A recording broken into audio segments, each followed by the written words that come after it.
Oke, kita mulai bedah judulnya. Bukti dan Ruang Gema. Kedengarannya emang kayak judul film trailer psikologis ya, tapi ini sebenarnya adalah tentang cara kita berpikir, siapa yang kita jadiin panutan, dan apa yang terjadi kalau semua itu hancur berantakan.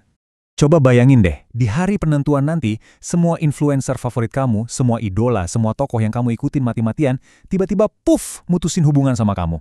Dan ini bukan ngeghosting biasa. Mereka nggak cuma berhenti bales DM, tapi mereka terang-terangan bilang, siapa ya, kayaknya nggak kenal. Ini dia, The Great Unfollowing, di level kosmik. Skenario kiamat influencer ini bukan karangan loh, ini gambaran langsung dari Al-Quran, di surah Al-Baqarah. Dan semua ini berawal dari jawaban atas sebuah tantangan yang kedengarannya simpel. Coba buktikan kalau Tuhanmu itu cuma satu. Nah, untuk menjawab tantangan itu, Tuhan nggak ngirim petir atau keajaiban yang bikin silau. Nggak. Sebaliknya, dia seolah-olah ngebuka sebuah file presentasi data raksasa. Ayat 164 ini adalah slide-slide bukti empirisnya, sebuah dataset yang skalanya, ya, seluas alam semesta. Coba kita perhatiin deh data-data ini. Ini bukan sekedar daftar random kan? Tiap poinnya itu sebuah sistem. Langit dan bumi nunjukin skalanya yang luar biasa. Siang dan malam itu soal presisi dan keteraturan. Kapal yang bisa berlayar, itu bukti hukum fisika yang sengaja ditundukkan buat kita. Hujan, makhluk hidup, angin, awan, semua ini adalah ayat kauniyah. Tanda-tanda alam yang bisa kita amati, ukur, dan teliti langsung. Jadi, anggap aja ada dua channel komunikasi dari Tuhan.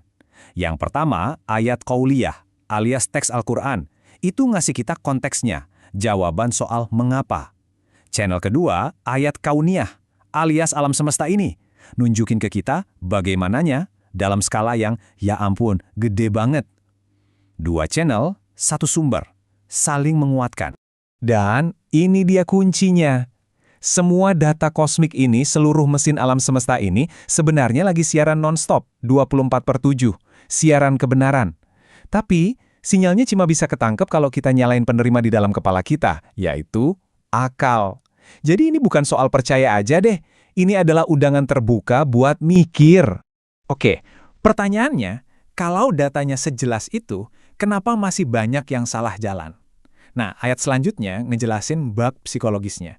Semacam error 404 yang terjadinya bukan di kepala, tapi di hati. Di sini, kita disuguhin perbandingan dua model loyalitas. Di satu sisi, ada cinta yang dasarnya data, bukti alam semesta yang gak bisa dibantah. Ini yang disebut asyaddu hubban, cinta yang paling kuat dan kokoh. Nah, di sisi lain, ada loyalitas buta, fanatisme sama tandingan. Ini kayak kita ngefans buta sama satu brand atau satu tokoh, sampai kita nolak semua data. Bahkan ketika udah jelas-jelas produk atau idenya itu keliru. Kata kuncinya di sini adalah andatan, artinya tandingan atau sekutu.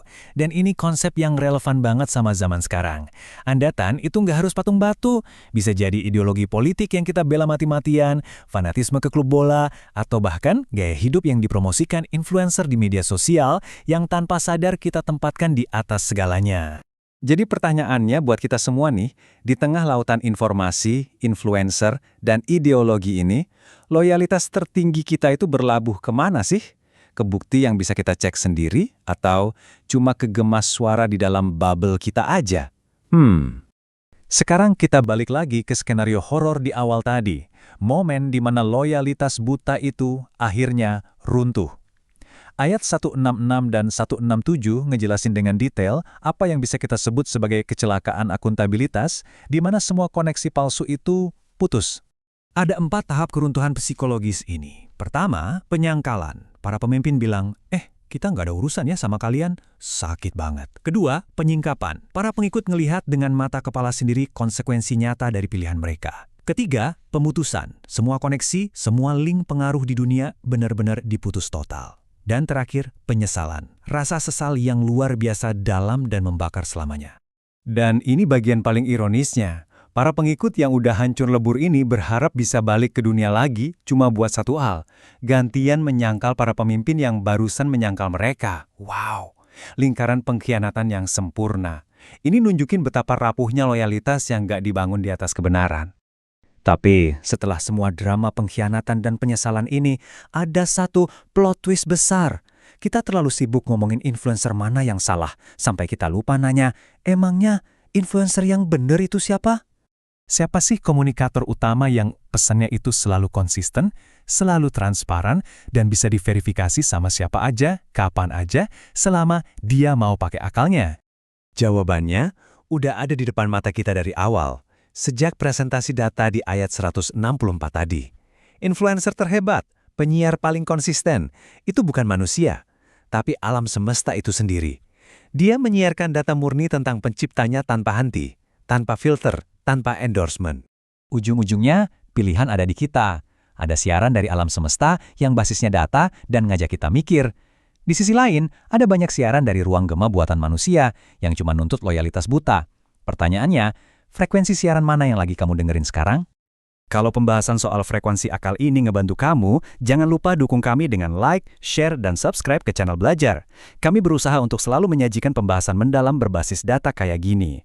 Oh ya, semua sumber yang kami pakai ada di deskripsi di bawah, ya. Makasih banyak.